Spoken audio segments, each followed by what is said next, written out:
Before we get started, I want to thank CatholicsForTrump.com for putting this timeline together, from which I have borrowed heavily. I have a personal email account through a well-known left-leaning company.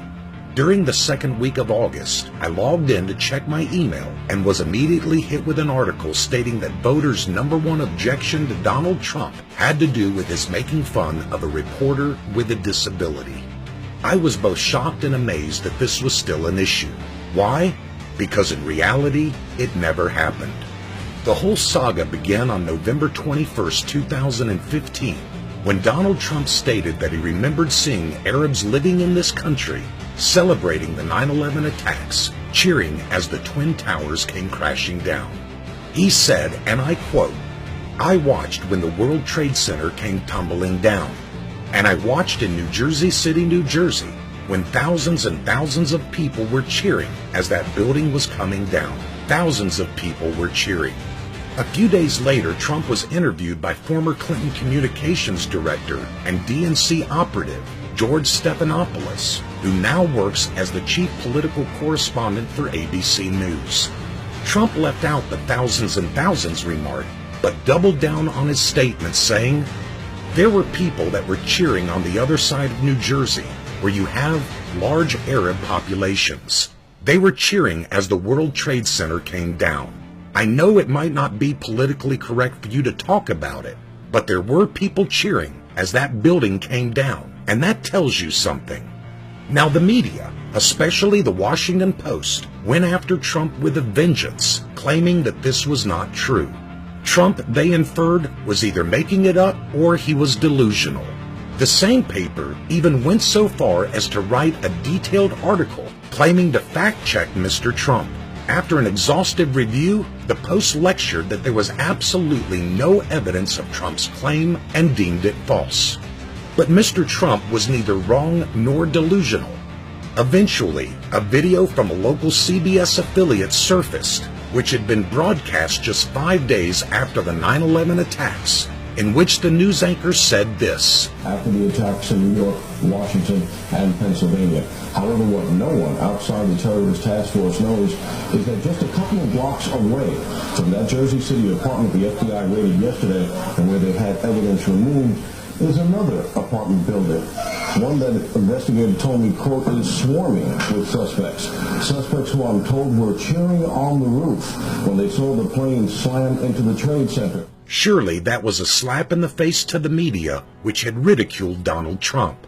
But as if to make matters worse, especially for the Washington Post, who claimed to have fact-checked Donald Trump's statement, an article by one of their own reporters, Serge Kovaleski, came to light.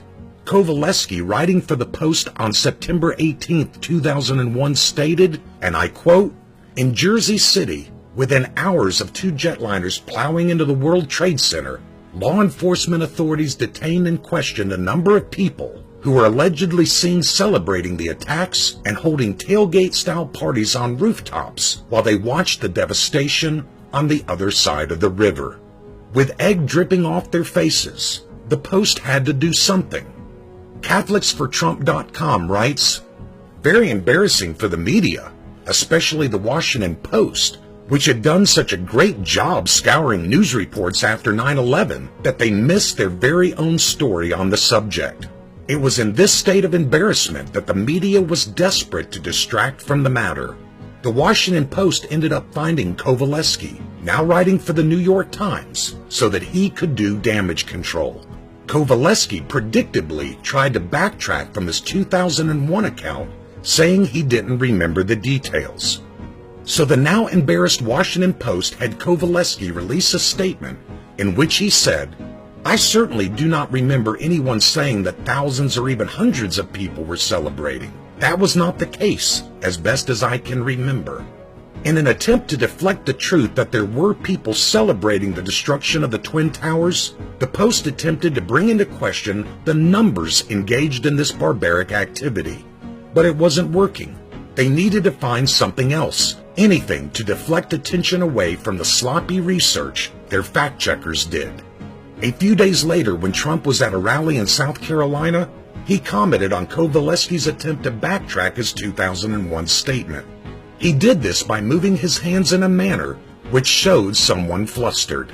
Written by a nice reporter. Now the poor guy, you got to see this guy. Oh, I don't know what I said. I don't remember. He's going like, I don't remember. Oh, maybe that's what I said. This is 14 years ago. They didn't do a retraction. The irony is that Trump had used the exact same visual arm movements when describing others who, when put on the spot, were flustered. He did this in reference to Ted Cruz when he was explaining his position on waterboarding. They said, Senator Cruz, what do you think of waterboarding? I don't want to talk about it. You know, he didn't want to talk about waterboarding And though not as extreme, he did the same arm movements with reference to an army general who, according to Trump, did a poor job answering a question about ISIS. And I watched the general recently on television, and they said to him, what do you think about ISIS? Oh, ISIS is very tough. It needs to be noted that neither of these men has a disability. Therefore, since they don't have a disability, and Thorughly does, and Trump did the same arm movements for all three, then it must follow that he was not making fun of a disability, rather, he was giving a visual for something else. But the dishonest left-leaning media doesn't care about truth. As stated previously, they needed a distraction from the fact that their fact-checkers were wrong about Arabs celebrating after the 9/11 attacks. But how? How could they take the spotlight off themselves and redirect it back to Trump? CatholicsForTrump.com explains how, and they hit the nail on its proverbial head. Soon thereafter, the media revealed still photos of Thorughly with his right hand in a permanently flexed position downward, announcing that he was disabled. The media then shifted from trying to defend their oversight of the 9/11 Post article, and instead, with disapproving shocked outrage, accused Trump of mocking a reporter's disability. Some liberals went even further and freeze-framed a millisecond of the Trump video at the exact moment when his hand went into a flexed posture. Then they dishonestly put this screen capture side by side with a picture of Thorughly's flexed hand. Thus you saw the following photo spread like wildfire over social media, with commentary condescendingly and horrifyingly excoriating Trump as a monster. Trump, according to the egg-faced media, was mocking the way Thorughly moves his arms. But what you probably don't know, what the media never showed you, was Mr. Thorughly's arm doesn't move when he speaks. In fact, it doesn't move the way Trump showed someone flustered at all, as is evident from the video you are now watching. In fact, Thorughly's condition restricts arm movement. It doesn't cause spasms or uncontrolled arm movements. One could argue that if Trump had wanted to mock the backpedaling reporter for his disability, he should have stood completely still. As the false and concocted story gained steam, Trump was asked if he remembered the reporter. He said he didn't, and therefore had no knowledge that the reporter was a handicap. But Mr. Thorughly, according to Newsmax, an outfit which partners with the always truthful New York Times on its PolitiFact stories, stated, Thorughly said he and Trump knew each other well because the reporter regularly covered the New York businessman for years. Archived reports support that. But it is interesting that neither Newsmax nor the New York Times, in their so-called PolitiFact story, gives a date of the last time Thorughly interviewed Trump. Was it 10 years ago or 20 years ago? Were all the interviews in person when Thorughly covered Trump? If you stick with the previously mentioned two papers, you would never know. But the Post did give the dates when Thorughly covered Trump, between 1987 and 1993. That was at least 22 years ago. Surely no one in their right mind would require Trump to remember this person 22 years later. Allow me to explain it this way.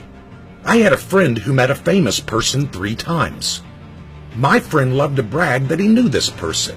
When I had a chance to meet the same famous person, I asked them if they had heard from my friend. Guess what? The famous person did not know of whom I was speaking. Why? My friend looked up to this person and therefore remembered everything, every detail from the 3 times they met. But the famous person meets hundreds of people a month and my friend just isn't that memorable. CatholicsForTrump.com continues. Trump's impersonations of a flustered reporter was turned into a left-wing and establishment GOP narrative whereby Trump somehow hates the disabled. This despite the fact that Trump has given millions to charity that help the disabled, including raising nearly $6 million for wounded warriors, $1 million of which was his own money. In addition, Liz Crokin, a journalist that has covered Donald Trump for 10 years, recalls the following. In 1988, a commercial airline refused to fly Andrew Tim, a sick Orthodox Jewish child with a rare illness, across the country to get medical care because he had to travel with an elaborate life support system. His grief-stricken parents contacted Trump for help, and he didn't hesitate to send his own plane to take the child from Los Angeles to New York so he could get his treatment. And this is just one story about Donald Trump helping those who are disabled. Folks, Donald Trump did not make fun of a reporter with a disability. He did something worse. He embarrassed the media, especially the Washington Post, whose crummy fact-checkers failed to uncover the true story of Middle Easterners living in New Jersey celebrating the deaths of 3,000 Americans on 9/11, a story one of their own reporters covered. As someone who has been around disabled folks my whole life, as one whose wife worked with those who are deemed severe and profound, if I believed that Mr. Trump truly mocked a man with a disability, I would be writing a very different article and recording a very different video. But the sad thing is, there are those who still perpetrate this lie, even when confronted with the facts.